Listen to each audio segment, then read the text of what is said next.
Welcome to We Are Women Unapologetically, the podcast that talks about the good, bad, ugly, and awesome. Careers, life transitions, confidence, and everything in between. Because shift happens, but you don't have to do it alone.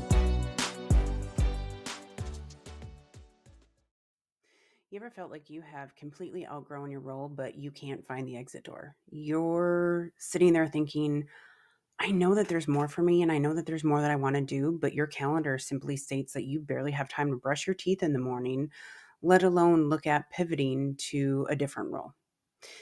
If you felt like that, you are not alone. According to McKinsey's 2024 Women in the Workplace report, 42% of women in leadership roles think that they have plateaued. Yet 76% of these women have no concrete plans for figuring out what their what's next is. My name is Jessica Cumming, and welcome to We Are Women Unapologetically. If you're feeling that tension between your current role of where you're at and your future calling, I want you to know that that is something powerful. Now, let me be crystal clear. Not everyone can take the leap. The leap that people talk about that says, quit your job, go fulfill your dreams, do what you think you are destined to do. Financially, maybe not possible. Also, looking at family responsibilities or health benefits, right? These are all really great reasons of not wanting to make that big leap. But there's good news. There is a way to make a slow pivot in order to get from where you are to down the hallway of where you want to be. So today, I am giving you the strategy to build your next chapter without unraveling your current one. So let's get into it. Why does this matter? What is the hidden cost of standing still? And that's the first thing that I want to look at tackling. A recent study from the Harvard Business Review found that 67% of high-achieving professionals reported feeling stuck in their careers by midlife. And here's what's fascinating about it. That career stagnation has intensified post-pandemic. 58% of women have reported that they have reassessed their professional priorities since 2020. But here's the thing that I want you to hear is that disengagement in your current job, it's not laziness. It's misalignment. And that's okay because misalignments can be fixed. Think about that favorite blazer that you had from 5 years ago. May not fit exactly the same as it did back then. May not be as in style. But heck, I guess you can go back to the 80s and you can see that the big shoulder pads are back in style, right? Everything changes in time. Our style changes, our priorities change, and it's okay to want more and to do something about it when it comes to your career.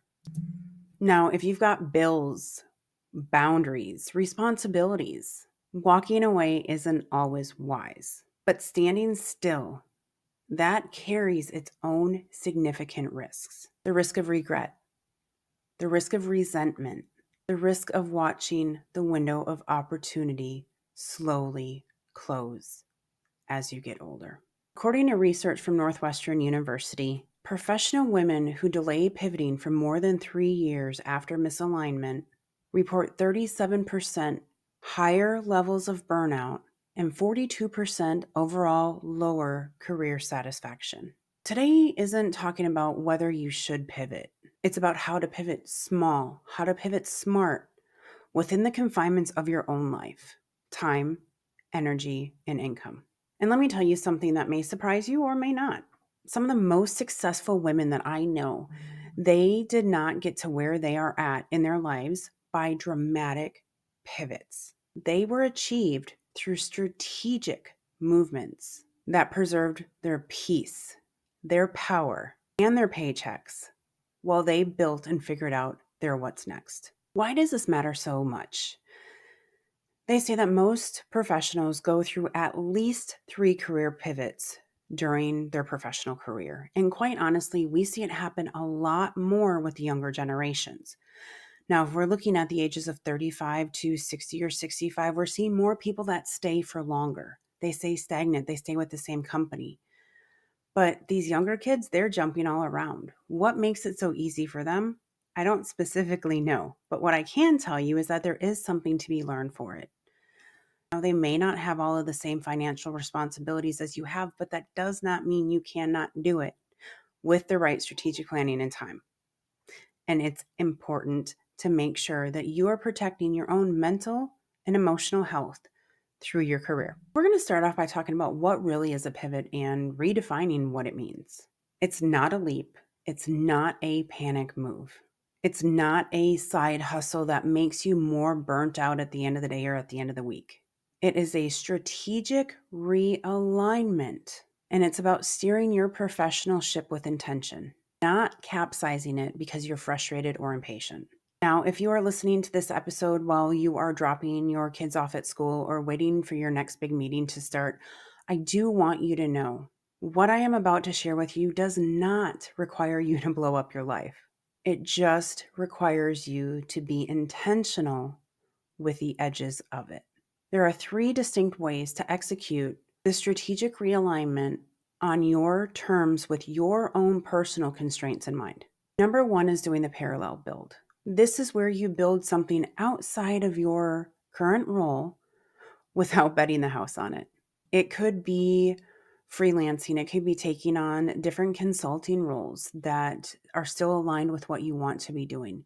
It could be launching that leadership program that you've always thought about, that online course. It could be starting a certification program that you've been putting off for years and years and years. You kept thinking, when the kids are ready, when the kids are in school, well, guess what? The kids are now in school and you still haven't done it. That is what it means to build in parallel to your current role. It is not about a side hustle. It is about side clarity. The goal is not to replace your income overnight. The goal is to prove that your next thing has legs and give yourself real world data about whether or not it energizes you. The second pivot is all about the strategic stretch. And this is a stretch goal inside your current company or current industry. It is asking for a stretch assignment, joining a cross-functional team that exposes you to new skills and leadership, exploring vertical roles without necessarily having to switch jobs, or championing an initiative that aligns with where you want to go next. Why does this work? Because often companies are asking for you to do more with less. Now, I'm not saying that you should overextend your plate at all, but if you do have the bandwidth, these are ideas for you to have a stretch strategically with inside your company. It also works because companies are investing in retention right now.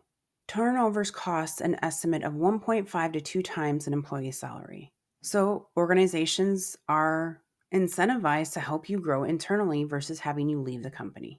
The latest data from LinkedIn's workforce report shows that 94% of employees would stay longer if their employer invested in their career development. Yet most women are not raising their hand. Did you know that women are 36% less likely to advocate for internal stretch roles compared to men, even when equally qualified? So here's your power move. I'm interested in learning or growing my skills in X. Is there a way that I could look at contributing or shadowing someone on the team working on that initiative this quarter? It never hurts to ask. What's the worst they can say? No. And that's not risky. That is an executive move. I had a time where I was in a role that I wanted to look at taking sign language classes at Dell.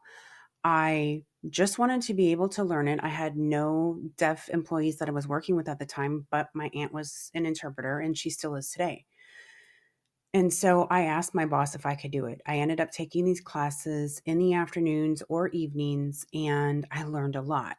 Now, fast forward in the role that I ended up having right after that, I ended up teaching sign language, not only the associate, but also the management level in the factory. And there, we did have employees that were deaf. So what did I end up doing? I ended up not only going out and having a stretch initiative and learning, but one that actually served me back in the company and still serves me today.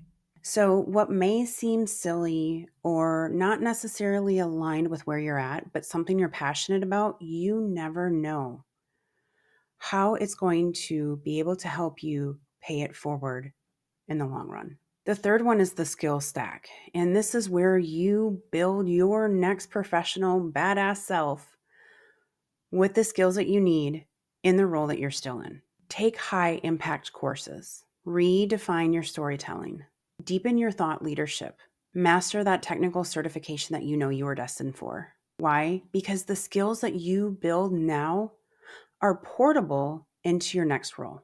According to the Future of Jobs report from the World Economic Forum, 50% of all employees will need reskilling by 2027. Let me repeat that again. 50% of all employees will need reskilling by 2027. That's not age specific, that's not gender specific. It is the reality of the fast paced world we are living in today. These skills will command premium compensation and are not just all technical. Strategic thinking, complex problem solving, and leading through ambiguity. These are the skills that are on the rise. And honestly, those skills, they make you powerful regardless of where you land. So let me pause here and ask you to reflect. Which of those tracks really seems to resonate with you the most and where you are? Which one lights you up even as I described them? Which one could you take a real step towards this week and making it happen? Remember, it does not have to be dramatic, but it has to be deliberate. Now that you understand the framework for pivoting without leaping, let's talk about the practical reality of fitting it into your already busy life. Energy plus time equals your pivot budget. Here's where we get down from the clouds and really bring it into perspective, because most women aren't sitting there saying, "What do I want?" They already know. The bigger question they're asking themselves is, where will I find the time to make this happen? And you might be thinking right now as you're listening to this, yep, this is a great theory. But when exactly am I supposed to be actually executing this between executive meetings, caring for my family? And let's not forget that the summer is right around the corner. It is a valid question. And the latest American Time Use study states that professional women with caregiving responsibilities have just 36 minutes of discretionary time each day. 36 minutes. Now, I don't know about you, but for me, 36 minutes is nothing. That's barely enough time for me to be able to finish a cup of coffee while it's still hot. But here's the good news. You don't need endless time. You need strategic time, like while you're drinking that cup of hot coffee. Let's talk about what I call your pivot budget, because time and energy are the currencies that matter most when trying to make a pivot. Number one, define your non-negotiables: family, rest, mental health, physical well-being. These are not an option at all. And if you look at sacrificing any one of these 4 pillars during your pivot, you will end up with something worse than career stagnation. You, my dear, will end up with burnout. According to the latest data from the American Psychological Association, 79% of women report experiencing work-related stress in the last month. Now, if I'm being honest, it's probably 100% because I think we all experience it, but we'll go with 79% to give them the benefit of the doubt. But here's the kicker. 44% of those women report that stress had an impact on their physical health. So your pivot cannot come at the expense of your well-being. And I am here to tell you firsthand and personally, when that stress impacts your physical health, it can be traumatizing. I've spoken about this in previous episodes, but in my last role, I was so stressed out and burned out, I started losing my hair. I don't want that to happen to you. And that's why we need to do this strategically. So your pivot cannot come at the cost of your well-being. Full stop. Write down your non-negotiables. Post them somewhere and commit to honoring them and you as you move forward. Number 2 is going to be identify your time. When do you feel the sharpest, the most focused, the most yourself? For me, it's Tuesday and Thursday mornings, right after I wake up.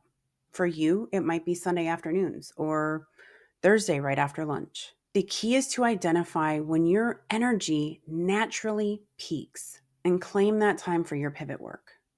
Not when you're fried, but when you're fueled. Research from organizational psychologist Adam Grant shows that top performers across industries don't necessarily work more hours. They work smarter hours, aligning their most demanding work with their peak cognitive functioning. This is not about hustling harder. It's about being strategic with the energy that you already have. Number 3 is claim a 2-hour block each week. That's it, just 2 hours. And you get to decide how it's broken up. Maybe it is 4 30-minute blocks, 260, 190, and a 30. Whatever works for you. Just 2 hours a week. That is enough time to build a thought leadership platform, complete a certification, create a minimal viable product or service, establish meaningful connections in a new industry, or redesign your professional brand. Look at me. You do not need a 30-day challenge that promises overnight transformation. You need 2 consistent hours each week with a plan and a purpose. 2 hours a week of purposeful progress can transform not only your future, but your present sense of fulfillment and urgency. Now that we've carved out the time, let's talk about exactly what to do with that time. We are going to talk about the 3-move execution plan.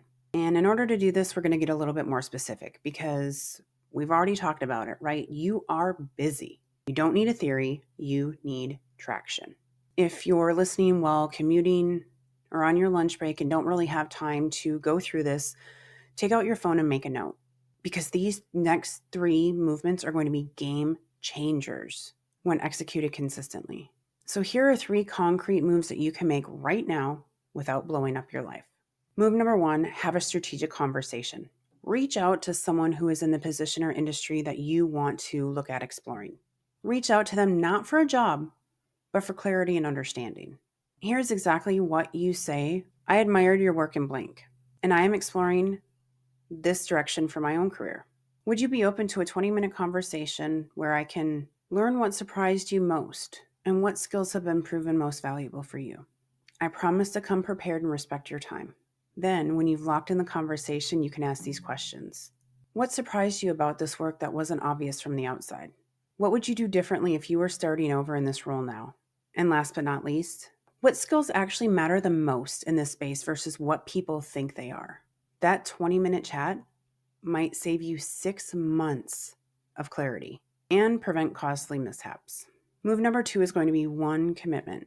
Take a course, join a mastermind, attend an industry event, sign up for the certification you want to take. Choosing something with structure that has you put skin in the game. This is not just about learning. It's about belonging to your next chapter before it is even your job title. 1 caution here, choose wisely. In a world of all of these different online classes and certifications, be selective of where you not only want to focus your time, but also your money. But here's the reason why it is so important.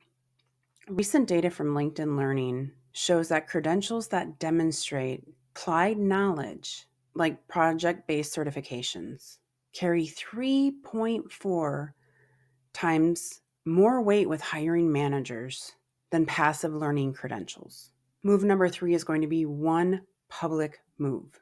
Post a thought piece related to your pivot area. Host a small workshop or say yes to that panel discussion you've been asked to join. This is about making your interest visible, not only to others, but also to yourself. Visibility builds intensity. Intensity builds confidence, and confidence accelerates results. According to the research from Visibility Projects, professionals who make public commitments to their professional development goals are 65% more likely to follow through versus those that keep their aspirations to themselves. This is how we pivot. This is how we shift from thinking about a pivot to actively being in it. A little personal story about this from me, and actually is related to this podcast. I had people asking me for over a year, when are you going to start your podcast? When are you going to start? And I said, oh, someday I'll do it. Someday I'll do it. And then I was interviewed as a guest on a different podcast. And that podcast host knew that I was looking at starting my podcast, but I had not committed to when. She put me on the spot. She said, "When is your podcast launching?"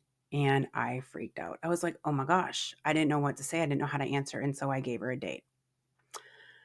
I didn't exactly hit that target date. I was off by about 2 weeks. But regardless, because of the fact that I had publicly committed to launching this podcast, I knew that I could not back down. I knew that I had to do it. So now that you have the concrete actions to take, let's talk about how we protect this emerging vision while maintaining your stability. This is what separates the dreamers from the doers when it comes to professional pivots. The ability to build out the new without burning out the old. We've already said it a couple of times, but you do not owe anyone a dramatic exit. In fact, I highly discourage you from that. You do not have to quit to become someone new.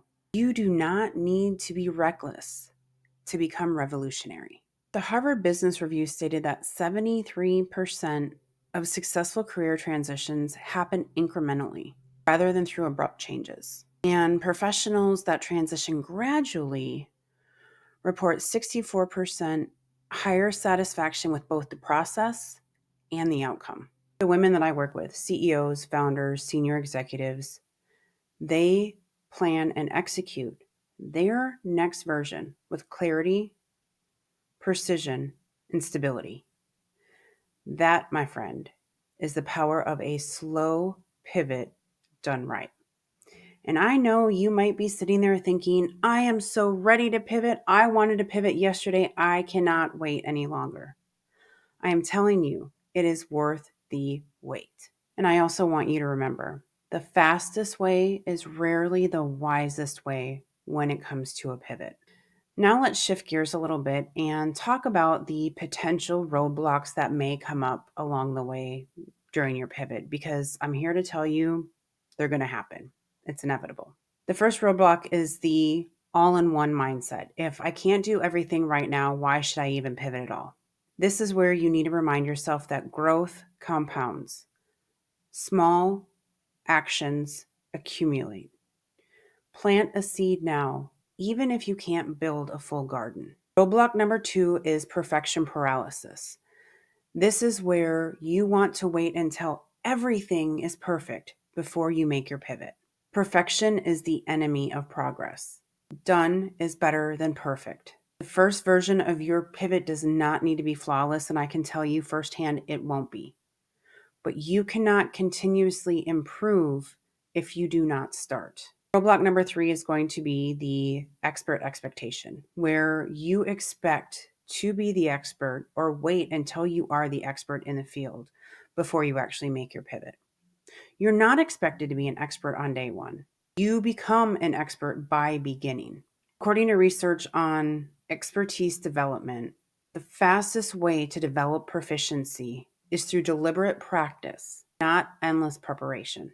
And roadblock number 4 is going to be the identity attachment. This sounds like, but I've always been in current role. If I'm not in this role, who am I? The truth is, you are not 100% tied to your role. You are so much more than your job title. You're so much more than a business card. You get to evolve. And it's actually not just allowed, it is essential to your growth. Your pivot doesn't need to be loud to be powerful. It doesn't need to be dramatic to be transformative, but it does need to be intentional. So if this resonated with you, like, share, tag me in it.